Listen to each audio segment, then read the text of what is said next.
محمد صاحب الوجه الانور والجبین الازہر صلاة و سلام علیکہ یا سیدی یا رسول اللہ وعلا آلکہ و اصحابکہ یا حبیب اللہ. سبھی احباب محبت سے روح کائنات جان کائنات صلی اللہ علیہ وسلم کے حضور ناز ادب سے درود و سلام کا نذرانہ پیش کیجئے گا. الصلاة والسلام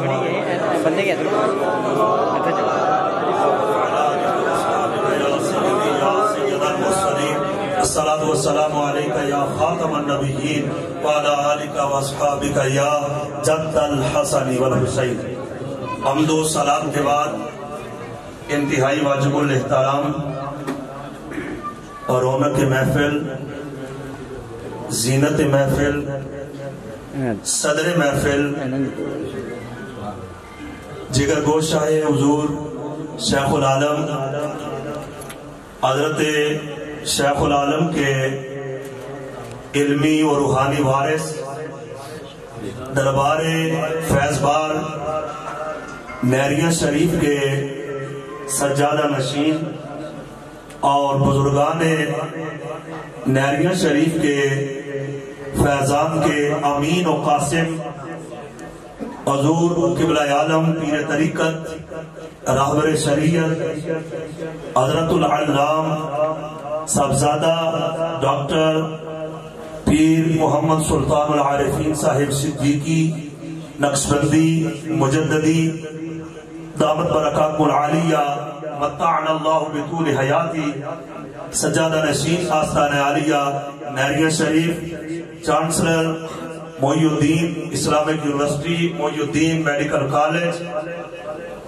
جمیع سادات کرام بالخصوص جگر گوشہ حضرت قبلہ پیر سید مطلوب حسین شاہ صاحب سجادہ نشین دربار عالیہ سنگال شریف حضرت صاحبزادہ والاعتبار حضرت صاحبزادہ سید ارشاد حسین شاہ صاحب اور ان کے بڑے برادران اور ان کے بقیہ برادران اور ان کے فیملی ممبران سید میر علی شاہ صاحب، محبت علی شاہ صاحب، ظہور شاہ صاحب اور نوجوان یہاں ابھی جو علوم دینیہ میں ہیں سید احسان الحق شاہ صاحب، انوار شاہ صاحب اور تمام سادات کرام علماء کرام اس علاقہ کے ایک بڑے اور خوبصورت اور جید عالم دین حضرت علامہ مفتی طلحہ نفیس صاحب اور ذی وقار علماء کرام نعت خوانان شیریں لسان میرے بھائی کزن جناب پروفیسر فیاض راجہ صاحب،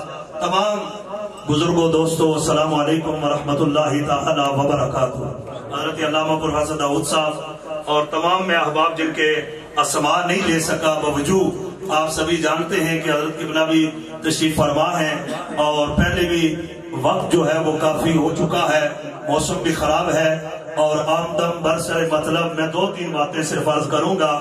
میرا ارادہ کچھ اور تھا، موضوع جو میں بیان کرنا چاہتا تھا اس کو پھر ادھار کے طور پہ چھوڑ رہا ہوں اور جن بزرگوں کے یہ نسبت سے یہ آج کا یہ پروگرام ہے اور یہ عرس مبارک ہے، حضرت قبلہ پیر سید منور شاہ صاحب، حضرت قبلہ عالم پیر طریقت حضرت پیر سید مطلوب حسین شاہ صاحب، میرا اس گھرانے سے اور میرے آباء و اجداد کا ہمارے خاندان کا ایک قدیم رشتہ اور تعلق ہے اور میں زمانہ طالب علمی میں اس آستانے اور اس گھر کے ساتھ وابستہ تھا اور وابستہ ہوں اور انشاءاللہ وابستہ رہیں گے.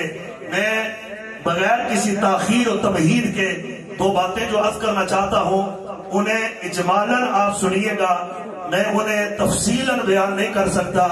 قرآن مجید کی وہی آیہ کریمہ 22ویں پارے کی سورہ احزاب کی آیت نمبر 33 جو مجھ سے پہلے حضرت قبلہ شاہ جی بڑے خوبصورت انداز میں بیان کر رہے تھے، لیکن ایک بات میں آپ سے گزارش کروں گا کہ وہ انداز اور ان کا جو تکلم تھا وہ اپنا اور ہر کو لیلا رنگ و بوئے دیگر است، یہاں جتنے علماء ہیں خطباء ہیں ہر کا اپنا اپنا رنگ ہے. میں اس دور کا ہوں نہیں، صرف چند باتیں جو عرض کرنا چاہتا ہوں توجہ سے سنیے گا.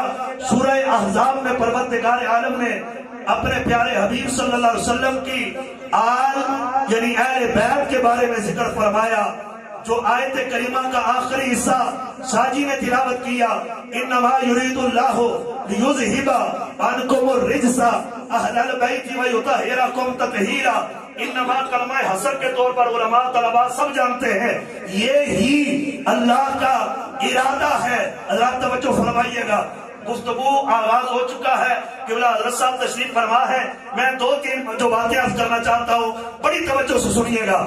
بے شک یہ ہی اللہ کا ارادہ ہے۔ کلمہ حسر کے حوالے سے علماء کو پڑھیے گا، علماء کلام نے، علماء وہ جنہوں نے گرامر کو تشکیل دیا اور ہمارے لیے جو عجمی تھے ان کے لیے آسان کیا، انہوں نے لکھا ہے، فرماتے ہیں کہ کبھی کبھی یہ کلمہ حسر مبتدا خبر کے درمیان آئے پھر بھی معنی کو واضح کرتا ہے۔ یہاں جو فرمایا انما یرید اللہ، بے شک یہی اللہ کا ارادہ ہے۔ رب کا ارادہ کیا ہے؟ اصول تفسیر کے باب میں اہل علم کو دعوت فکر دے رہا ہو، اصول تفسیر کے باب میں سب سے ٹاپ کی اوپر کی جو تفسیر ہوتی ہے وہ ہے جو قرآن کے ساتھ کی جائے۔ یرید اللہ، اللہ کا یہ ارادہ سورہ بروج میں ارشاد فرمایا، 30واں پارہ، فرمایا فعال لما یرید، رب ذوالجلال جو چاہتا ہے وہ کرتا ہے۔ سورہ یاسین میں ارشاد فرمایا انما امرہ اذا اراد اللہ بہ شیئا ان یقول لہ کن فیکن، جب وہ ارادہ کرتا ہے کسی چیز کے بارے میں وہ کہتا ہے کن ہو جا، فیکون، وہ چیز ہو جاتی ہے۔ اور یہ ارادہ کسی انسان کا نہیں، یہ عقیدہ میرے رب کا ہے، یعنی ارادہ میرے رب کا ہے۔ رب فرما رہا ہے انما یرید اللہ، یہ اللہ چاہ رہا ہے۔ آپ اور میں چاہیں، ہو سکتا ہے ہو سکے کوئی کام یا نہ ہو، ہم چاہیں ضروری نہیں ہماری خواہش، ہمارا ارادہ وہ پایا تکمیل تک پہنچے، لیکن رب جو چاہتا ہے وہ ہو جاتا ہے۔ اللہ نے نبی کی آل بیت کو پاک کر دیا، اہل بیت سکنا ہوں، بولو ذرا سبحان اللہ۔ اہل سنت و جماعت علماء عقائد پر آپ کو زور دے رہے ہیں، اور میں یہ چاہتا ہوں کہ اشارتاً آپ کو بتا دوں اہل بیت وہ سکنا ہوں، سکونت والے کون ہوتے ہیں؟ گھر میں آپ ہیں، آپ کی بیوی، آپ کے بچے، گھر والے جو گھر میں رہ رہے ہیں، اہل بیت سکنا۔ علماء نے، مفسرین نے، علماء کلام نے، علماء عقائد نے اس کی وضاحت کرتے ہوئے مفسرین کرام نے فرمایا 3 طرح کی اہل بیت کے معانی ہیں۔ ایک اہل بیت سکنا ہے، اہل بیت نسبت ہے، اہل بیت نبوت ہے۔ فرمایا اس سے مراد یہ ہے کہ نبی کی ازواج، پھر نسبت یعنی نسب کے اعتبار سے باپ بھی، چاچا بھی، تایا بھی، یہ بھی اہل بیت۔ پھر فرمایا اولاد، آقا کریم علیہ السلام نے لما نزلت هذه الآیہ، جب یہ آیت کریمہ نازل ہوئی، آقا کریم نے حضرت مولا مرتضیٰ کو بلایا، حضرت فاطمہ زہرا کو بلایا، امام حسن مجتبیٰ کو بلایا، امام عالی مقام امام حسین شہید کربلا کو بلایا۔ ان تمام کو بلا کر اپنی چادر کے نیچے لیا۔ علماء اہل کسا کہتے ہیں، اہل عباق کہتے ہیں، یعنی یہ چادر والے جنہیں حضور نے اپنی چادر کے نیچے لے کر یا اللہ یہ میری اہل بیت ہیں، تو انہیں بھی پاک فرما دے جس طرح تو نے ارادہ فرما کر اہل بیت کو پاک فرمایا ہے۔ حضرات گرامی، آقا کریم علیہ السلام اور علماء ٹھیک وہ شادی فرما رہے تھے۔ پہلی آیات بینات جتنی بھی ہیں ان کے جتنے سیگے ہیں وہ مونس کے استعمال ہو رہے ہیں۔ فرمایا یا نساء النبی لستن کاحد من النساء ان اتقیتن فلا تخضعن بالقول فیطمع الذی فی قلبہ مرض۔ یہ سارے سیگے پروردگار عالم نے مونس کے استعمال کیے ہیں۔ ایک جملہ اگر آپ سمجھ جائیں چلتے چلتے راستے میں، اے نبی کی ازواج، کائنات کی کوئی عورت تمہاری ہمسری نہیں کر سکتی، تمہارے برابر نہیں ہو سکتی۔ صدق کے دل سے بتائیے گا، نوجوان بھی ہیں، پڑھے لکھے بھی ہیں، مزدور بھی ہیں، سارے آئے ہو، مجھے بتاؤ اگر کائنات کی کوئی عورت نبی کی ازواج کی ہمسری نہیں کر سکتی، کائنات کو کوئی مرد مصطفیٰ کے برابر ہونے کا کیسے دعویٰ کر سکتا ہے؟ بولو نا سبحان اللہ۔ یار یہ کامن سینس کی بات ہے۔ یا نساء النبی کی لستن کا ہرگز نہیں، یہ لام جو لگایا ہے یہ اسی کو ظاہر کر رہا ہے، ہرگز نہیں تمہاری جیسی کائنات کی کوئی عورت کیسے ہو سکتی ہے؟ تمہیں تو نبی نے اپنے نکاح میں قبول فرمایا ہے۔ ان جیسی کوئی عورت نہیں ہو سکتی۔ مجھے بتاؤ کوئی بندہ اٹھ کر کہے میں نبی جیسا، تو کیسے ہو سکتا ہے؟ نبی کی ازواج جیسی کائنات کی کوئی عورت، وہ ولیہ ہو، ولی کی ماں ہو، کائنات کی بڑی سے بڑی خاتون ہو، نبی کی ازواج، نبی کی اولاد ان کی ہمسری نہیں کر سکتی۔ اللہ رب العالمین نے آگے تاکیدات لگا کر فرما دیا، فرمایا کہ وہ کرتی کیا ہے؟ پھر آگے قرآن مجید پڑھیے گا، بولیے ذرا سبحان اللہ۔ فرمایا وہ کرتی کیا ہے؟ وہ نمازوں کے اقامت اور ایتاء زکات، وہ اطاعت رسول کی، پروردگار عالم کی، فرمایا یہ کر رہی ہے۔ آقا کریم کی ازواج مطہرات، یہی تو وجہ ہے کہ جب حضرت سیدہ ام المومنین امی عائشہ صدیقہ پر تہمت لگی، آقا کریم نے صحابہ کرام سے آرا لی حضرت ام المومنین کے بارے میں۔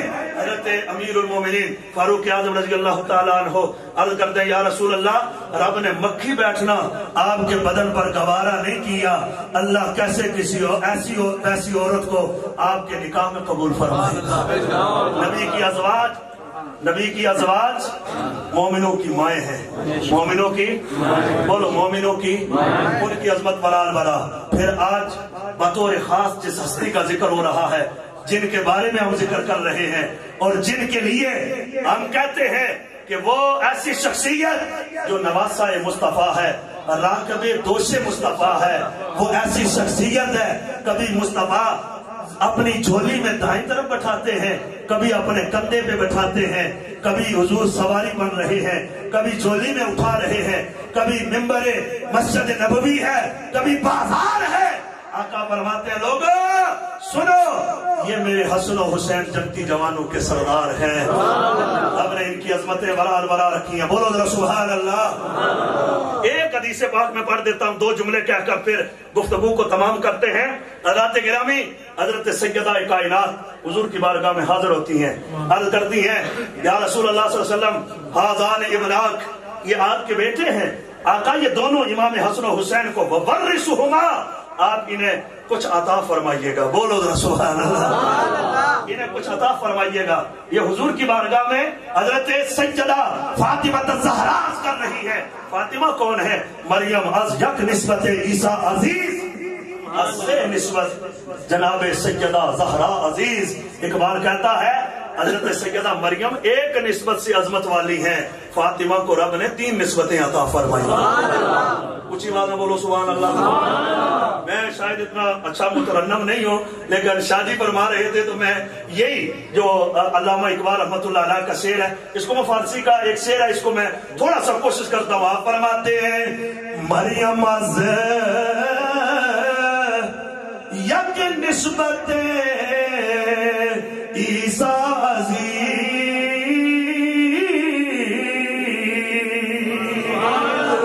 از سے نسبت سیدہ زہرا عزیز، نور چشم رحمت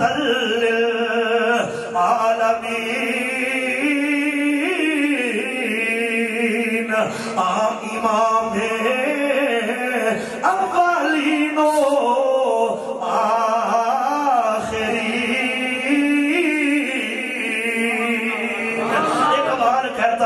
سیدہ مریم کی عظمت یہ ہے، حضرت عیسیٰ علیہ السلام کے آپ والدہ ہونے کا شرف رکھتی ہیں۔ فرمایا لوگوں سیدہ فاطمہ الزہرا کی عظمت کیا پوچھتے ہو؟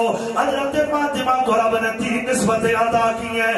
ایک تو نبی الانبیاء کی بیٹی ہیں، حضرت علی المرتضیٰ شیر خدا کی زوجہ محترمہ ہیں، حضرت سیدنا امام علی مقام امام حسین و امام حسن کی والدہ ماجدہ ہیں۔ حضرت فاطمہ کی عظمت پوچھنی ہو، آؤ مصطفیٰ صلی اللہ علیہ وسلم کی بارگاہ میں چلو۔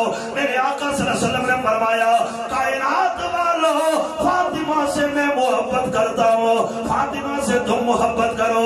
جب وہ فاطمہ سے محبت کرتا ہے وہ مجھ سے محبت کرتا ہے، جو مجھ سے محبت کرتا ہے ساری کائنات کا رب اس سے محبت کرتا ہے۔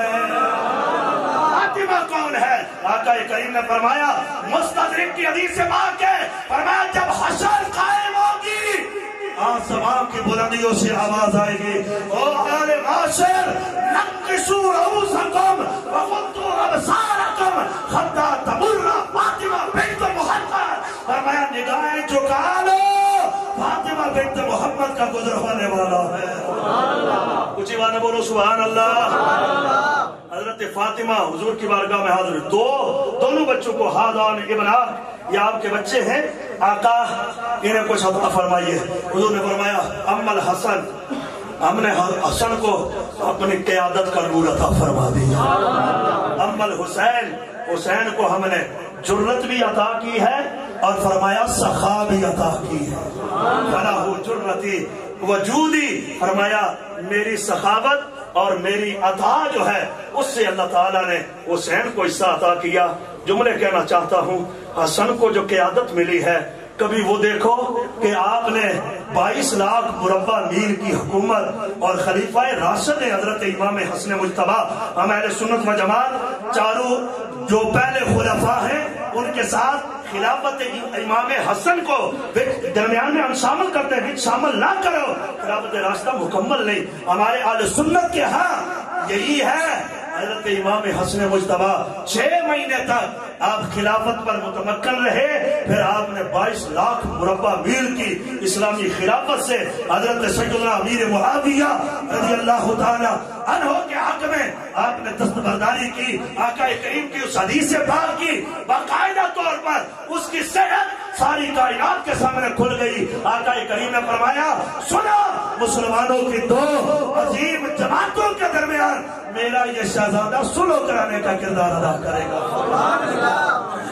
اور میں ایک اور جملہ کہنا چاہتا ہوں، سادات کرام اہل سنت والجماعہ، طرح طرح کی بولیاں بولنے والوں، درجات اور مناقب کی ہم کمپیریزن اور تقابل نہیں کرنے کے لیے آتے، نہ ہی کرنا چاہیے۔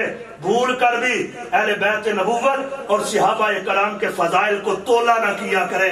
آقا کریم نے، آقا کریم کے اصحاب نے، ہمارے علماء نے، اسلاف نے منع کیا ہے، لیکن ایک بات یاد رکھیے کہ ان تمام سادات کرام سے پوچھئے، حسنی حسینی جو سید ہیں اور طریقت کے باب میں اس وقت جو 11ویں امام ہیں حضرت سیدنا معین الدین شیخ عبدالقادر جیلانی محبوب سبحانی، پیر پیرا میر میرا دستگیر رضی اللہ تعالیٰ عنہ، سب بولو رضی اللہ تعالیٰ، جن کی آپ اور میں 11ویں کھاتے ہیں، وہ حسنی حسینی سید ہے، اور تمام اولیاء ان کے گردنوں پر آپ کا قدم ہے۔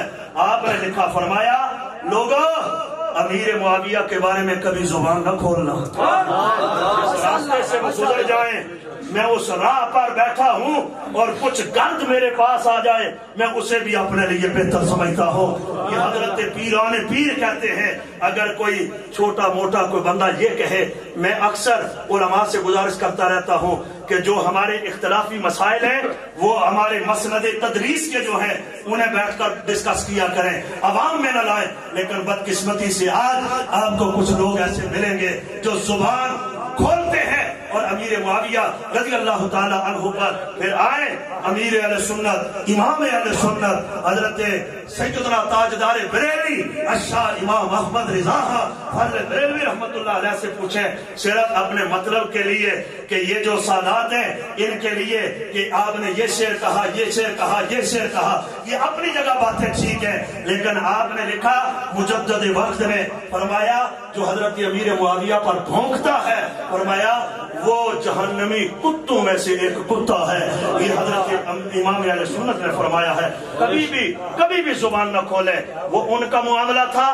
مشاجرات صحابہ کے حوالے سے کف اللسان کا حکم ہے، خاموش رہے، اور فضائل اگر بیان کرنے ہیں تو اہل بیت اطہار کے فضائل برا اور صحابہ کرام میں سب سے اونچا رتبہ اگر نظر آتا ہے تو حضرت تاجدار صداقت صدیق اکبر کا نظر آتا ہے۔ سبھی کو مانے، سبھی کے در کے ہم دیروزہ گر ہیں۔ اللہ تعالیٰ عمل کی توفیق عطا فرمائے۔ شاید میں نے کچھ باتیں اور کہہ دی یا زیادہ کہہ دی، میں بہت تھوڑی بات کرنا چاہتا تھا۔ حضرت قبلہ عالم ہمارے ساتھ بہت محبت فرماتے ہیں، شفقت کرتے ہیں، سچی بات ہے حوصلہ افزائی کرتے ہیں، ہم ان کی حوصلہ افزائی سے آگے بڑھتے ہیں۔ حضرات گرامی، اپنے لیے اپنی صفوں میں عقائد کے باب میں اور کشمیریت کے حوالے سے بھی ایک متنازع شاید جملہ ہو جائے. اس وقت ہمیں ضرورت ہے جاگنے کی. اپنی کشمیریت کو بھی بچائیں, عقائد اہل سنت کو بھی بچائیں. اللہ تعالیٰ عمل کو جزاک اللہ. ماشاءاللہ, مجھے امید نہیں تھی, لیکن آج پہلی دفعہ الحمدللہ. میں یہاں پہ ایک چھوٹی سی بات عرض کرتا چلوں. کچھ لوگ فقط مجھے نقیب سمجھتے ہیں, جاننے والے جانتے ہیں. میں نے صرف شعبان میں ابھی دورہ تخصص فی الفقہ مذاہب اربعہ مکمل کیا ہے, یہ الگ بات ہے. چھوٹی سی عرض کرتا چلوں. ایک آستانہ ہے, یہ ایک آستانہ نیریہ شریف. میں خدا کی عزت کی قسم کھا کے کہتا ہوں, میں جس استاد کا شاگرد ہوں نا, میں تھوڑا سا نقچڑا بھی ہوں. مجھے خوشامد کی ضرورت نہیں, مجھ سے پہلے بھی لالا رہتے ہیں لوگ, لیکن مجھے حضور کی عزت کی قسم ہے, میں نے جب بھی اس آستانے کے منبر پہ دیکھا یا نیریہ شریف کے منبر پہ دیکھا, ہمیشہ عقیدہ اہل سنت کا تحفظ دیکھا. ہمارے سروں کے تاجدار, اختلافات ہوتے رہتے ہیں, الگ بات ہے. وہ ڈاکٹر صاحب جنہیں اشرف آصف جلالی کہتے ہیں, سبھی نے ان سے ناراض ہو گئے, جدا ہو گئے, لیکن میں نے نیریہ شریف دیکھا, ان کا خطاب سنا. وہ لوگ جو عقائد اہل سنت بیان کرتے ہیں, آج بڑے بڑے آستانوں والے انہیں چھوڑ چکے, لیکن آستانہ عالیہ نیریہ شریف آج بھی ان کو بلاتا ہے, ان سے عقائد اہل سنت کی ترجمانی کراتا ہے. اور یہ آستانہ جب ادھر قریب آستانہ ہے, نام نہیں لیتا, انہوں نے حضرت امیر معاویہ کے بارے میں زبان درازی شروع کی تو سید السادات پیر سید ارشاد حسین شاہ صاحب آپ مقابلے میں آئے, ان کا مقابلہ بھی کیا اور ان سے یہ کہہ کر تعلق توڑ دیا کہ اگر تم بغض صحابہ سے رکھو گے تو ہمارا تم سے کوئی تعلق نہیں. ایک جملہ دینے جا رہا ہوں, پیر صاحب کے قدموں پہ ہاتھ رکھ کے بولنا, میری نوکری ایک اور ہے جو ابھی ادھار باقی رہتی ہے, وہ میں نے بیان آخر پہ کرنا ہے, ابھی نہیں کروں گا. کیوں؟ پیر صاحب کا نام کیا ہے؟ پروفیسر پیر سلطان العارفین جی صدیقی, جو حضور شیخ العالم ہے, ان کا کیا نام ہے؟ پیر علاؤالدین صدیقی.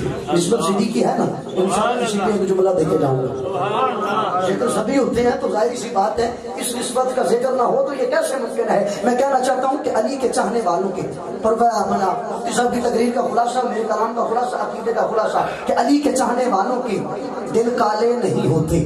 میں نے آداب سے نہیں لینی, ادھر سے لینی ہے. علی کے چاہنے والوں کے دل کالے نہیں ہوتے, جہاں نور ولایت ہو وہاں تالے نہیں ہوتے. علی کے چاہنے والوں کے دل کالے نہیں ہوتے, جہاں نور ولایت ہو وہاں تالے نہیں ہوتے. اور علی والوں نے تحفظ کر کے صحابہ کا بتلا دیا یہ سب کو, جو رکھے بغض صحابہ سے وہ علی والے نہیں ہوتے.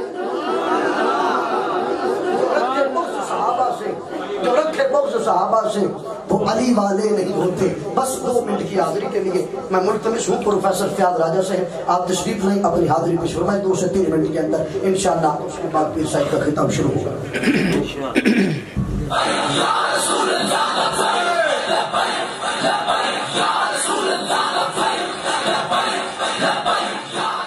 اعوذ باللہ من الشیطان الرجیم, بسم اللہ الرحمن الرحیم. میں وقت لینا نہیں چاہتا تھا, لیکن